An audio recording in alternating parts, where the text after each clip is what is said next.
Hola, bienvenidos a un nuevo vídeo de Wing Chun. Hoy traigo al canal algo especial, una entrevista a mi Sifu, Santi Pascual. Le tenemos aquí y para mí es muy importante. En primer lugar quiero agradecerle que me haya concedido esta entrevista, me hace mucha ilusión y me gustaría hacerle unas preguntas para que os acerquen a los que veáis el vídeo la manera en la que él ve el Wing Chun, lo vive y también de algún modo cosas que se encontró al empezar. ¿Qué tal, Sifu? ¿Cómo estás? Muy bien, para mí es un placer responder a las preguntas y que la gente pueda tener un poquito más de información acerca de mi experiencia personal en el Wing Chun. Muy bien. Pues Sifu, para meternos en materia, me gustaría hacerte una pregunta que para mí creo que es interesante, que es ¿qué sentiste tú la primera vez que visitaste a tu Sifu, que fue en Londres, si no me equivoco, ¿no? Sí, bueno, yo lo conocí a Sifu Nino Bernardo, lo conocí antes en España a través de unos cursillos que se hicieron, fue en 1986 concretamente, el primer curso que se hizo, y en el 87 dos sijin míos y yo, que entonces estábamos entrenando juntos, hacíamos Wing Chun, y fuimos a visitarlo a Londres y fuimos a su escuela, The Basement, y bueno, quedamos bastante impresionados, no solo de la calidad de la enseñanza, porque en esa época había gente con muy buen nivel en el basement, el sótano, sino también en la atmósfera que se impartía en la clase, porque nos recordaba un poco, y yo vengo un poco del tema de las películas de Bruce Lee, del fenómeno Bruce Lee, ¿no? Entonces había leído mucho acerca del Wing Chun, de la atmósfera de Hong Kong, de cómo entrenaban en esa época, y Basement me recordó un poco a eso, ¿no? Con un toque lógicamente británico, porque estaba en Londres, pero realmente recuerdo unos años, las veces que fui a visitarlo, fantásticos, ¿no? Era un sitio muy peculiar, con una atmósfera muy peculiar, y tengo que recalcar que había gente con muy buen nivel, de los cuales hoy día algunos de ellos son, dijéramos, grandes instructores. Muy bien. Si tuvieses que decir alguna imagen de ese momento, de esa primera entrada en la escuela, ¿qué es lo que te viene a la cabeza? Bueno, como escuela físicamente me sorprendió mucho, como he dicho, porque, claro, mi Sifu en ese momento ya tenía un renombre internacional. De hecho, él había impartido cursillos en Estados Unidos, en la Academia de Año Santo, y en Europa ya era conocido, ¿no? Entonces, claro, y nosotros esperábamos una academia, una escuela con unas grandes dimensiones, con unas instalaciones grandes, bueno, entre comillas, ¿no? Pero el Basement era un sitio perfecto porque era el ambiente exclusivo del Wing Chun, ¿no? Recuerdo que había como un parking previo, que había un taller que arreglaban coches, y pasabas por mitad del parking y al fondo del todo había una puerta pequeña con unas escaleras y entrabas en un sótano que no era la propia escuela todavía, sino que había puntales de la obra, utensilios de trabajo, ¿no? de la obra, y al fondo del todo había una puerta más en la cual abrías y era como algo impresionante, porque entrabas en una escuela de Wing Chun, en la cual en aquel momento había 3 muñecos. Estaba la foto de Si Kung Won Son Leon, las caligrafías, estaba ambientado en una atmósfera del Kung Fu, entre comillas, tradicional, ¿no? Sí. Pero el lugar era como bastante emblemático, ¿no?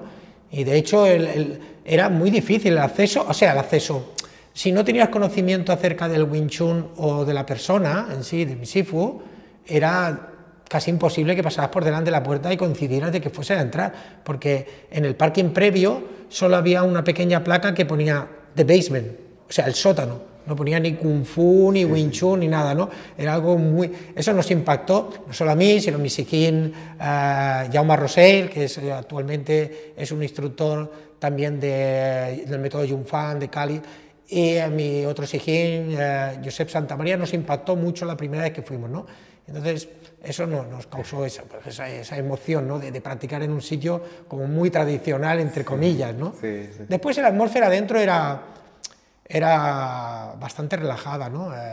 Pero tengo que decir que también era algo a lo cual yo no estaba acostumbrado, ¿no? Yo venía de otra manera de entrenamiento, también a nivel disciplinado de vestimenta, y en el basement la gente pues llevaba la camiseta, algunos del basement, algunos sin camiseta, mucha gente entraba sin camiseta porque hacía mucho calor dentro, y entonces nos causaba bastante impacto todo en sí, ¿no? Por eso tengo unos gratos recuerdos de esa época. Lástima que desapareciera, pero como todas las cosas buenas, dejan ese sabor añejo para que la gente que estuvo ahí pueda transmitirlo. Sí, lo pueda recordar. Lo pueda recordar. Sifu, aprovechando que has hablado de tu Sikun Wonsuleun, él estuvo en España, ¿no? Concretamente hizo un cursillo, si no me equivoco, en Barcelona, y incluso estuvo algunos días en tu casa, ¿no? A ver, él estuvo en varias ocasiones, ¿no? Él estuvo en Madrid, que fue la primera vez donde lo conocimos, a través de José María Fraguas, que lo trajo. Después vino aquí a Barcelona, y vino por una segunda vez a Barcelona, que fue cuando hicimos un curso con él, dijéramos a nivel internacional, ¿no? Sé que él también vino otras veces a Tenerife, creo que a Tenerife, vino alguna otra vez más, pero en el curso que hicimos nosotros, Sifu tenía diferentes, dijéramos, delegados o escuelas en Europa, y entonces vinieron y se hizo un curso como internacional. Para mí para nosotros fue un impacto conocer a la persona que de aquella manera nosotros teníamos la ideología, ¿no? del gran maestro, ¿no? Wonsuleun, ¿no? Tengo que decir que como persona, una persona, a veces nosotros hacemos de las personas, los subimos a un pedestal, en los cuales no quiere decir que no estén por la contribución que han hecho en este caso del Wing Chun a nivel técnico y a nivel de otros aspectos, pero a veces creamos un aspecto de las personas. Yo recuerdo Sifu hablando con él muchas veces en cantonés de ellos, y el trato era como un trato muy humano, recuerdo como un trato muy humano, no era algo como cada uno sabía su posición. Sifu sabía que era alumno de Wonsuleun y lo trataba, a veces él utilizaba el término de mi viejito, ¿no? En un sentido cariñoso, ¿no? Sí, nos impresionó mucho, y estuvo aquí unos días en Mollet, de lo cual pudimos aprovechar pues, para hacer unos entrenamientos con él en privado, preguntarle algunas cosas relacionadas lógicamente con aspectos del Wing Chun, tanto técnicos como a nivel personal, y bueno, fue un grandísimo recuerdo. Y os dejó unas caligrafías, ¿no? Bueno, él hizo una caligrafía concretamente, que hoy día está aquí en el CUN, aquí en el CUN de Mollet, que quiere decir, pues viene más o menos a decir Escuela de Wing Chun de España, y escrito y regalado por Wonsuleun. Bueno, y yo tengo que decir, sin ponerme ninguna medalla, que nosotros hicimos un trato muy bueno para él. Yo creo que él estuvo muy agradecido, y también pues vio el nivel que teníamos, que en aquella época pues teníamos el nivel de aquella época, pero él consideró de que era una representación suya en la escuela. Y entonces, en grato favor pues en el favor, mejor dicho, en un gran favor, nos hizo, o gran obsequio, o gran regalo, como le quieras llamar, nos hizo esta caligrafía que era para la escuela de Wing Chun en España. Después yo quedé como, de alguna manera, delegado de la línea de Wing Chun, de la rama de él a través de Sifu, y entonces la caligrafía está aquí en la escuela.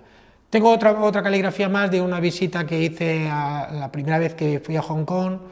Entonces él hizo una caligrafía, pues también como el hecho de haber estado en la Wing Chun con él allí, y de mi linaje a través del aprendizaje a través de Nino, y bueno, esa es otra caligrafía que también un grato recuerdo para mí, y bueno, porque son cosas que de alguna manera las tienes con emoción. Claro. Es como una cosa emocionante, ¿eh? Sí, sí. La verdad que bueno, a día de hoy tener eso es como un honor, ¿no? Y sobre todo tener el recuerdo de haber podido estar con él. De hecho, su hijo Jonathan Won, cuando estuvo aquí, que hicimos el 20 aniversario, él miró las caligrafías y dijo: tienen mucha suerte de tener esto, no lo perdáis ni lo estropeéis, ¿no? O sea, le dio una importancia importante, sí, que era la caligrafía de su papá, ¿no? Pues, Sifu, hay una cosa que a mí, la primera vez que te conocí, una de las cosas que más me gustó fue lo que siempre me has transmitido, ¿no? La pasión con la que tratas el Kung Fu, cómo lo transmites y demás, pero hay una cosa que en relación al trabajo que yo hago, con todo el tema de los valores, del yoga y tal, hay una cosa que me gustó mucho, que es que siempre dijiste que pase lo que pase, siempre tenemos que tener un camino correcto, hablar bien de los demás, no meternos en líos. Y hoy en día que estamos en la era de las tecnologías, de, como digo yo, del gatillo fácil y tal, pues a menudo se ven cosas que, bueno, no siempre son desde ese punto de vista ético. Entonces, me gustaría saber por qué, digamos, era como me dijiste eso, o sea, ¿por qué tienes esa manera de pensar? Bueno, este es mi enfoque personal, ¿no? Supongo que es el enfoque de también otros artistas marciales, y en concreto de gente del Wing Chun, ¿no? A ver, yo no considero el Wing Chun, hoy día forma parte de mi profesión también, pero sigue manteniéndose en mi pasión, el contacto con los alumnos, el estar en momentos para cenar, para estar juntos aquí en casa como tú vienes, ¿no? Entonces, yo considero que el Wing Chun es algo más que nos ha unido, más que algo marcialmente, porque marcialmente muchas veces no tienes, dijéramos, la mala ocasión de tenerlo que poner en práctica, ¿no? La mala ocasión estoy diciendo porque cuando empleas un arte marcial no quiere decir que siempre vas a salir victorioso, y no por el hecho de que practiques Wing Chun vas a salir victorioso de todas las enfrentamientos, sí te va a dar una seguridad, ¿no? y de una autoconfianza, ¿no? Y una técnica que de alguna manera puede aportarte un camino bueno para un enfrentamiento, pero eso no, para mí no es lo único. Entonces, el Wing Chun no deja de ser un estilo de Kung Fu, y viene de Shaolin, considero que tiene un aspecto, de alguna manera, si quieres llamar filosófico o ético o moral, ¿no? Entonces, el desarrollo de un practicante para mí debería ser no solo en una calidad técnica, sino en una calidad moral. A ver, aquí no hacemos clase de filosofía ni clase de comportamiento, pero tengo que dar un ejemplo para la gente.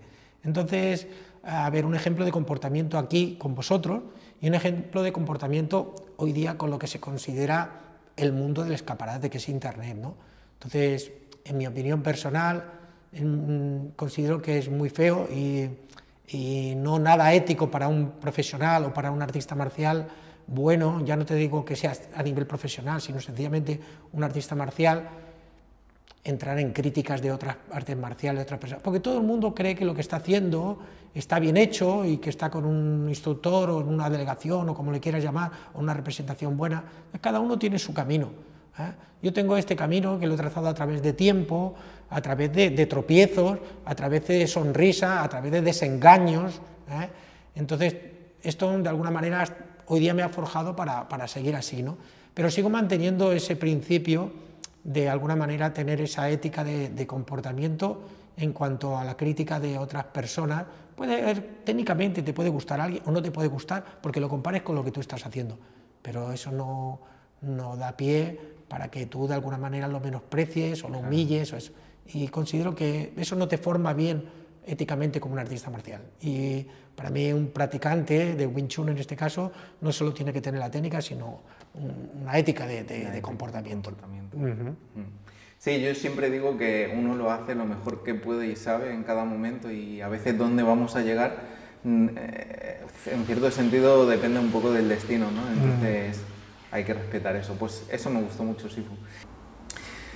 Para terminar, Sifu, la última pregunta, me gustaría que pudieses decir a la gente que nos ve, en aquel tiempo, hombre, yo creo que te fue difícil, ¿no?, aprender el Wing Chun porque, claro, tú estabas en España y tuviste que ir a Londres y desplazarte y no ibas siempre lo que podías y tal, y yo hice lo mismo contigo. Yo estoy en Mallorca y tuve que venir a Barcelona y bueno, hace 10 años ya de esto. Entonces, ¿qué les dirías a toda la gente que lo ve, que quiere practicarlo, pero que tiene dificultades en encontrar en su entorno cercano? A ver, yo tuve la suerte de encontrar un instructor que tenía el conocimiento, que provenía de un linaje de un gran maestro, pero tuve que hacer mi camino también. O sea, las cosas a veces no son tan fáciles.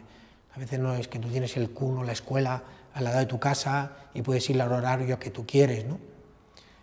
Entonces, como yo siempre digo, a veces los alumnos hablamos de esta época de atrás y les explico, ¿no? Y yo siempre digo, tienes que tener tu pequeña historia, ¿no? Entonces yo tengo mi pequeña historia de ir a Londres, traer a Sifu, hacer todo ese trayecto para ir formándome, porque cuando empiezas la ilusión es de formarte técnicamente, de aprender el sistema. Hay gente que no tiene estas posibilidades, porque hay gente que en el mundo está en sitios muy desplazados de donde hay instructores y no tienen las posibilidades, y se guían a través de material audiovisual o técnico y tal. Yo no quiero criticar esto porque por alguna manera hay que empezar, y la gente que no tiene posibilidades puede ayudarse de cualquier de estos métodos, ¿no? Lo ideal es encontrar un instructor, porque cuando tú aprendes algo a través de vídeos, a través de libros, con una buena información, el problema no es lo que aprendes, el problema son los errores que cometes. A veces no sabes corregirlos, no tienes todavía la capacidad de autocorregirte errores, y eso es muy importante porque los errores siempre están, hasta el final de tu día siempre estás cometiendo errores en la vida de diferentes aspectos, y en el Wing Chun lógicamente. Entonces, tener a alguien como referencia que te puede ayudar a corregir esos errores, pues es muy importante, por lo menos para el principio. Cuando tienes un nivel alto, siempre tienes mejor capacidad para saber las cosas que estás haciendo mal y las cosas que haces bien, unas para potenciarlas y otras para corregirlas, pero cuando estás empezando necesitas de una guía de alguien, lógicamente. Después, para entrar dentro, no solo del linaje familiar del Wing Chun, ¿no?, sino para estar acogido con alguien que, si tiene un bagaje, un tiempo, te va a explicar sus experiencias, y vas a aprender no solo la parte técnica, sino algunos aspectos suyos personales, que algunos te servirán para ti, para tu desarrollo personal. Pero, como he dicho al principio de esta pregunta, a veces no tienes esta oportunidad, entonces tienes que empezar a aprender. Importante es que tienes la emoción. Si tienes la emoción de aprender, poco a poco puedes ir aprendiendo a través de material, pero, como he dicho, siempre tener un sifu, un instructor, un sijín o alguien que tiene más nivel y que puede ver tus errores y de alguna manera ayudarte es lo ideal, ¿no? Sí, de algún modo empezar quizás con vídeos está bien, pero después siempre tienes que tener, si quieres profundizar, tienes que tener una guía de un sifu, pero bueno, siempre... Claro, a ver... una vez, yo no digo de un sifu, porque la palabra sifu es una palabra que conlleva, podríamos estar hablando bastante rato, en mi opinión personal y en el tiempo, de lo que conlleva la palabra sifu. Hoy día se catalogan a la gente muy rápidamente con ese tipo de título o de nombre, ¿no? Es una palabra china que lo primero hay que saber lo que quiere decir, y lo segundo, qué relación tienen las artes marciales, porque sifu es empleado en otros aspectos, no solo en las artes marciales. Entonces, en las artes marciales tiene un aspecto familiar, y ese aspecto familiar hay que conocerlo, respetarlo, respetarte a ti mismo y para respetar a tu sifu y a tus sijinis y tai, a tus hermanos de Kung Fu, ¿no? Pero, claro, a veces pues no tienes, como he dicho, no tienes gente o sifu o un sijin, un hermano mayor de Kung Fu, o alguien sencillamente con quien practicar, pero tú tienes la emoción y a lo mejor estás en un sitio apartado y estás entrenando. Bueno, eso es importante. Sí. Luego llegará, si tienes la emoción al final de un modo u otro, seguro. Si luchas por ello, sí. Y para terminar, me gustaría que nos contases, porque claro, antiguamente pues tenías, digamos, la emoción del aprendizaje, hoy en día ya es más de la enseñanza, no del aprendizaje. Me consta que la emoción no la ha perdido. Y bueno, a mí, creo que a mis sijins y a mis sidais también. Pero tienes otras aficiones, cuéntanos alguna de tus aficiones. Bueno, a ver, cuando yo empecé haciendo... Yo he sido muy apasionado de cosas, y cuando estoy muy apasionado por algo, me entrego mucho. Y entregarme mucho quiere decir que le dedico muchas horas. Afortunadamente, por mi trabajo que tengo, puedo dedicarle horas, ¿no? Al Wing Chun le he podido dedicar muchas horas, lo cual me ha servido mucho para desarrollarlo, y actualmente forma parte casi de mi profesión, forma parte de mi profesión, entonces lo trato con mucho respeto y con mucha seriedad en ese sentido, ¿no? Pero eso no quiere decir que toda mi emoción está volcada únicamente para el Wing Chun. Entonces tengo, si quiero llamar, otras aficiones, otras emociones. Tengo algunas que son manuales, como el trabajo del esparto, porque estoy muy ligado por todas mis generaciones que somos de un pueblo de Málaga, hay mucha tradición de trabajar con esta materia prima, las cosas artesanales me gustan mucho, entonces tengo algunos sifus del esparto, que visito, gente mayor que visito en el pueblo, y me gusta estar con ellos para aprender a sus técnicas y también para pasar un tiempo, porque son gente mayor de otra época y te dan sus experiencias y está muy bien. Y otra de mis aficiones, o quizás la afición o la pasión que le tengo fuerte desde hace unos años, es al flamenco y concretamente a la guitarra flamenca. Afortunadamente también tengo un sifu, un maestro de guitarra flamenca con un nivel superior y con una calidad de persona inmejorable, y estoy luchando, llevo luchando años porque mi técnica en la guitarra pues mejore. Debo decir que la técnica de la guitarra flamenca es difícil porque requiere mucho estudio y mucha pasión, mucho estudio y mucha pasión. Entonces lo trato un poco como el kung fu. Sé que es un camino largo, es un camino que tengo que tropezar muchas veces, es un camino de desilusiones en el sentido de que a veces no sale y tienes que forzarte y no sale y tienes que forzarte, y entonces, pero vas viendo el progreso poco a poco. Entonces si mantienes la emoción, vas desarrollándolo poco a poco. Tampoco no tengo ninguna meta. La meta es el único fin de poder disfrutar de la guitarra flamenca y del flamenco en general. Y estas son mis otras dos pasiones que están junto con el Wing Chun hoy día. Muy bien. Pues nada, Sifu, muchas gracias por la entrevista, por lo que nos has comentado. Creo que es bastante interesante, sobre todo para gente que empieza y también para gente que te quiere conocer o que no te conoce. Y dejaré los enlaces de la página web de mi Sifu en la descripción para que lo podáis encontrar, para que podáis ver también su canal de YouTube. Tiene vídeos muy interesantes y bueno, pues muchas gracias. Muchas gracias a ti por el tiempo y por la pasión que dedicas también al Kung Fu. Gracias, Sifu.